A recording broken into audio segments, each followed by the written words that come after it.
Hi everybody, Alexis here, and I have my youngest, Tatum, and yeah, we are gonna make some carpet freshener here today with a lemon essential oil.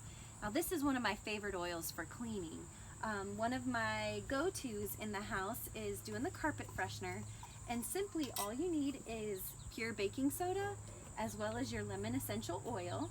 And a funnel. And a funnel. A funnel will help keep the mess down. So what we do is we go ahead and fill up the jar or container about a quarter of the way filled, and then we will open up our essential oil and put like 5 drops in. If you go over, it's okay, it won't hurt anything.